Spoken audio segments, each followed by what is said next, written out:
Menarik sekali ya, semoga benar-benar dapat diterapkan dalam pengabdian kepada masyarakat. Nah, bidang selanjutnya adalah di bidang kewirausahaan dan juga startup. Dapat kita lihat ide-ide kreatif para generasi muda mulai banyak bermunculan untuk melahirkan inovasi-inovasi dalam hal bisnis maupun startup.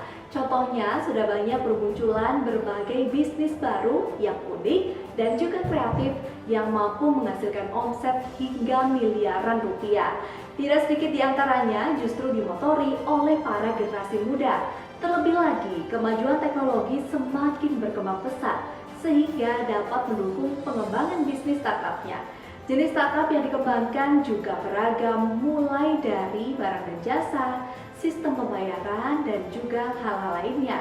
Tidak hanya berfokus pada keuntungan finansial saja, melainkan juga memberikan berbagai kemudahan dan juga solusi atas permasalahan yang terjadi di masyarakat.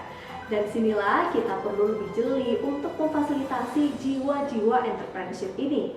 Ide-ide kreatif dan inovatif di bidang startup yang diciptakan oleh mahasiswa S1 Fakultas Psikologi IGM ini apa saja sih kira-kira? Kita lihat video berikut ini.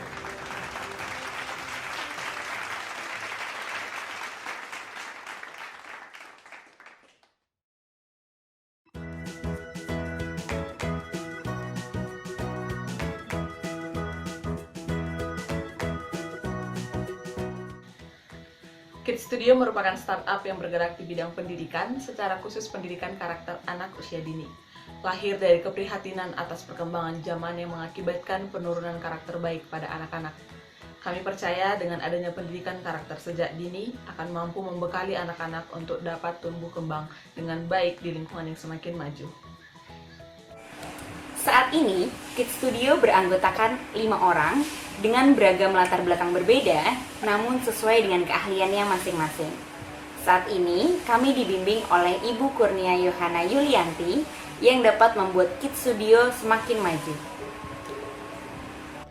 Kids Studio bergerak melalui jalur media sosial serta pembelajaran secara daring. Media sosial yang digunakan adalah Instagram, kemudian ada Facebook serta YouTube. Informasi yang diberikan berupa materi perkembangan anak usia dini dan pendidikan karakter. Informasi dikemas secara ringan dan menarik sehingga dapat dengan cepat ditangkap oleh para pembaca.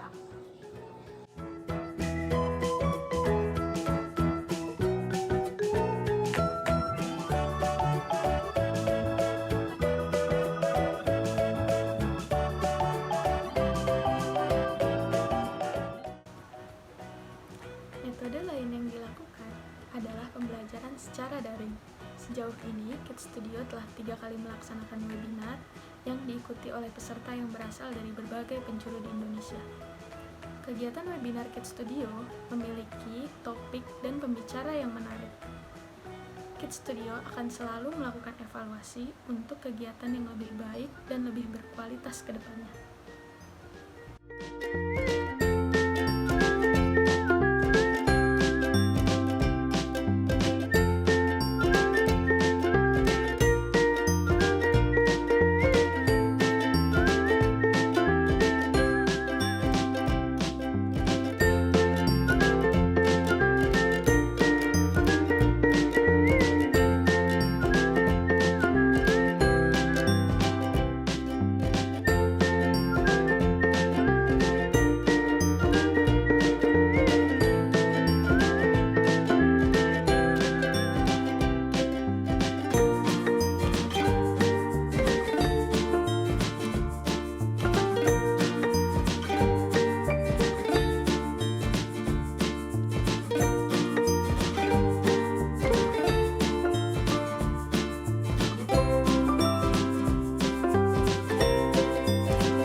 Kami tidak akan berhenti sampai di sini karena masih panjang perjalanan yang harus dilalui untuk menciptakan Kids Studio yang mampu berdampak lebih besar dan lebih luas terhadap pendidikan karakter anak usia dini. Kritik dan saran yang telah kami terima akan menjadi perbaikan untuk menjadikan Kids Studio yang lebih baik. Terima kasih atas dukungannya. Bersama, mari kita ciptakan masa depan Indonesia yang lebih baik.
Relawan Psikologi Universitas Gadjah Mada mempersembahkan sebuah aplikasi yang akan membantu memfasilitasi masyarakat lokal dalam mendapatkan informasi seputar donor darah dan donasi dengan lebih mudah, efektif, efisien, dan terkoneksi dengan dua fitur utama, yaitu fitur donasi dan fitur donor darah. Fitur donasi dalam aplikasi akan membantu pengguna dalam mencari maupun menyalurkan bantuan. Target utama dari fitur ini adalah untuk menyalurkan bantuan secara efektif dan tepat sasaran, terutama untuk daerah-daerah terpencil yang belum mendapatkan bantuan secara merata. Terdapat dua menu dalam fitur ini, yaitu menu donasi barang dan menu donasi uang. Hal ini menyesuaikan dengan kebutuhan, di mana kedua bentuk donasi tersebut termasuk ke dalam kebutuhan fisik utama bagi masyarakat, khususnya penyintas. Dalam prosesnya, metode donasi dalam bentuk uang akan dikumpulkan melalui nomor rekening dari Repsigama, dan dalam prosedurnya pengumpulan donasi akan menggunakan sistem kode khusus di dalam nominal yang dikirim oleh donatur. Sedangkan donasi dalam bentuk barang akan dikumpulkan secara manual. Semua bentuk donasi yang dikumpulkan, baik uang maupun barang, akan disalurkan melalui kerjasama Repsigama dengan perwakilan dari BEM Psikologi atau wakil dari organisasi kerelawanan dari Fakultas Psikologi di berbagai daerah.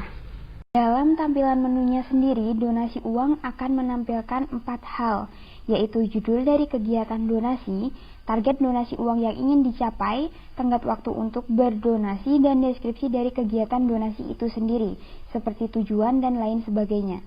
Lalu, disediakan submenu transfer sebagai tindak lanjut jika seseorang ingin berdonasi dan memverifikasi bukti donasinya. Dalam submenu ini, donatur yang ingin memverifikasi donasinya akan diminta untuk mensubmit nomor rekening serta keterangan tambahan. Sedangkan untuk menu donasi barang akan menampilkan judul dari kegiatan donasi, tenggat waktu untuk berdonasi, deskripsi kegiatan, dan daftar barang yang dibutuhkan. Dalam menu ini, donatur yang ingin mendonasikan barang akan diminta untuk mengisi formulir dengan rincian, nama, alamat, kontak yang bisa dihubungi, barang yang akan didonasikan, dan pengambilan barang. Jika formulir sudah diisi dengan lengkap, maka akan muncul tombol submit. Fitur aplikasi kami selanjutnya adalah donor darah. Secara umum, fitur ini memiliki berbagai menu terkait dengan penginformasian stok darah, event donor darah, donor sukarela, dan donor pengganti. Dalam mengembangkan fitur ini, kami juga bekerja sama dengan PMI Daerah Istimewa Yogyakarta. Kami juga berencana untuk merekrut administrator dari pengurus internal Repsigama untuk membantu menjalankan aplikasi dan menerima informasi yang masuk dari pengguna. Secara khusus, fitur donor darah ini akan dikembangkan menjadi 8 menu. Pertama, penginformasian stok darah merah di 5 unit transfusi darah PMI dan 1 unit transfusi darah di Rumah Sakit Sarjito. Data ini kami dapatkan dari PMI DIY dan akan diperbarui setiap harinya. Kedua, PMI NIRMI. PMI Nirmi akan membantu pengguna untuk mengetahui lokasi 6 unit transfusi darah di DIY beserta petunjuk arah menuju lokasi. Ketiga, log donor darah dan reminder donor darah rutin. Dalam menu ini, pengguna dapat secara mandiri menandai kapan mereka melakukan donor darah berikut dengan gejala atau efek samping dari proses donor darah yang mereka lakukan untuk kemudian menjadi catatan pribadi.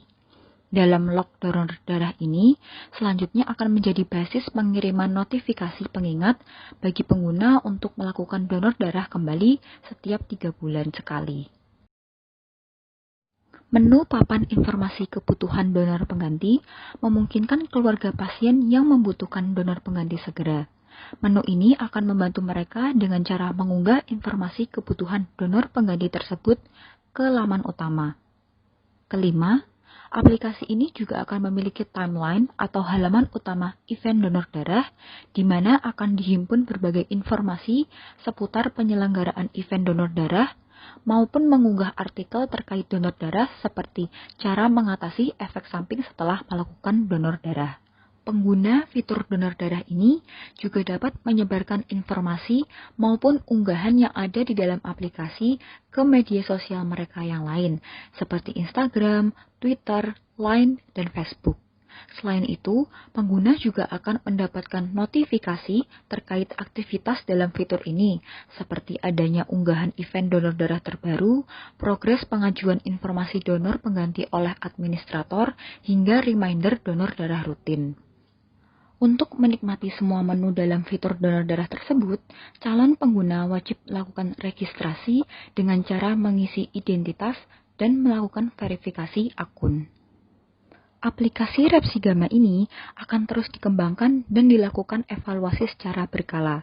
Target kami di masa yang akan datang adalah penambahan menu-menu baru pada fitur donasi maupun donor darah, serta melengkapi fitur-fitur tambahan, yakni forum komunikasi relawan, asesmen dan database Merapi, serta training. Terima kasih. Repsigama, prepare to care.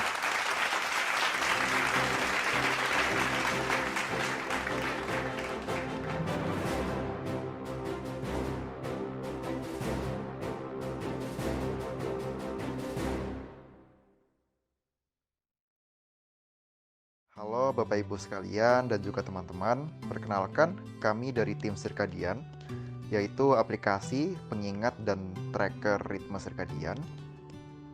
Pada kesempatan kali ini kami akan menjelaskan Sirkadian lebih lanjut. Selamat menyimak.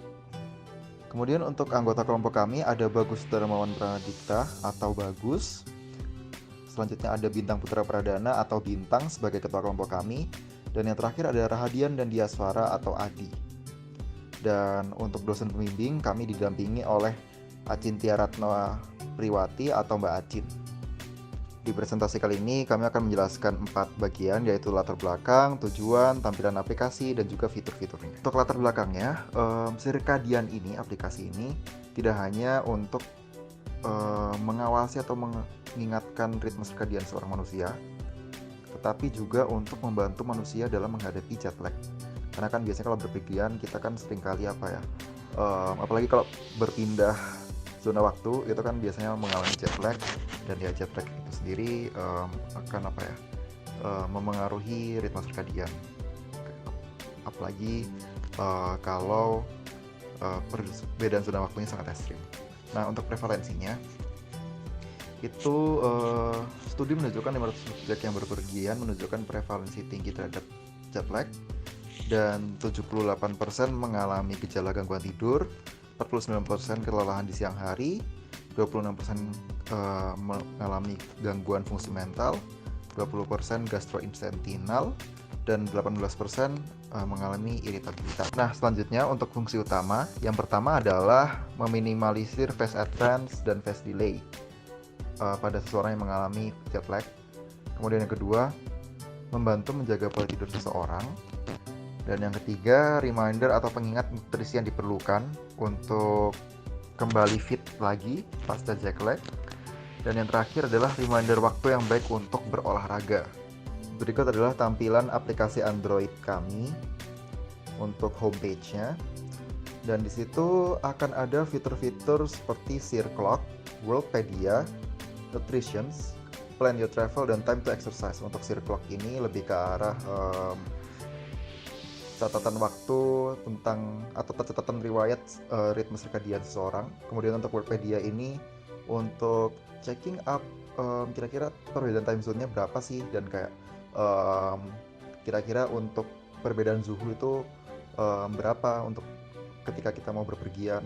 Terus kalau untuk nutrition itu adalah tabel yang berisi saran nutrisi yang diperlukan oleh seseorang untuk kembali fit lagi. Nah, ini nanti untuk nutrition ini sebenarnya pada akhirnya nanti Circadian ini juga akan diintegrasikan dengan hardware yang dapat mengecek current condition of our body kayak gitu, seperti lemak atau kadar garam, natrium, dan lainnya kayak gitu. Pada akhirnya membutuhkan sebuah hardware.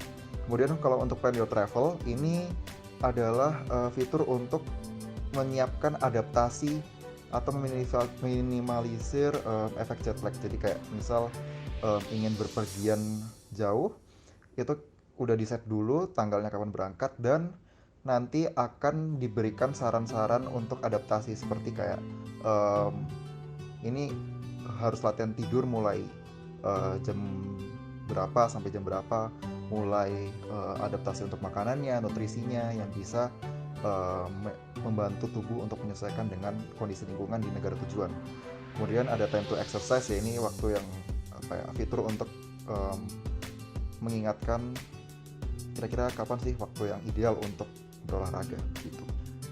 Nah, kalau untuk kelebihan aplikasi Circadian yaitu mudah diakses di mana dan kapan saja, tentu saja karena ini berbasis Android dan semua perangkat gadget. Kemudian belum ada ide serupa di khalayak umum. Dan yang terakhir adalah prototipe yang dikembangkan bisa memberikan gambaran utuh aplikasi, walaupun untuk bagian hardware-nya masih belum ada. Berikut video demonstrasi dari aplikasi Circadian.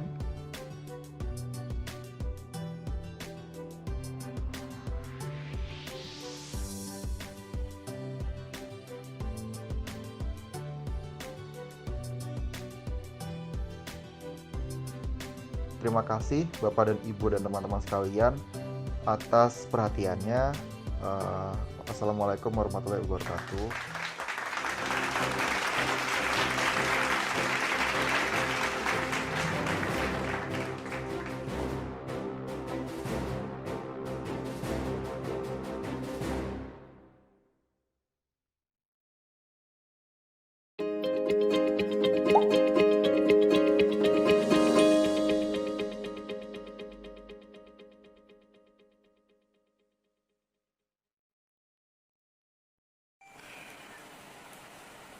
Assalamualaikum warahmatullahi wabarakatuh.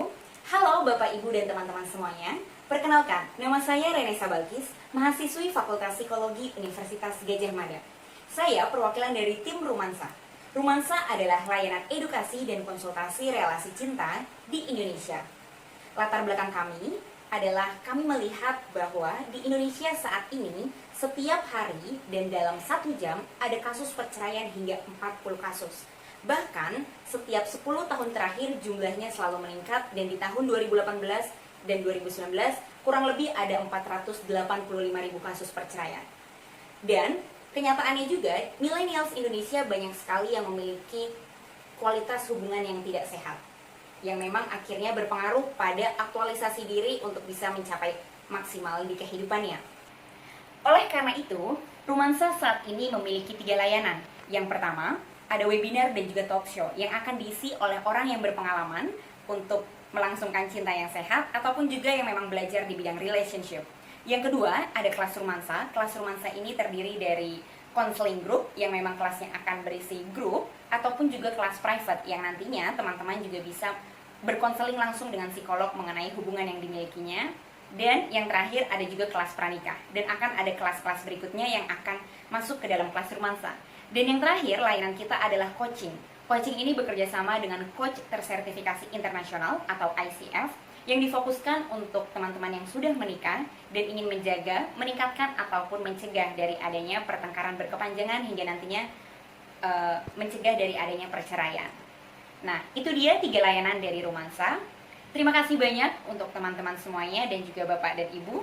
Semoga kita semua memiliki hubungan yang sehat dan menjadikan kualitas hidup kita menjadi lebih baik lagi. Terima kasih.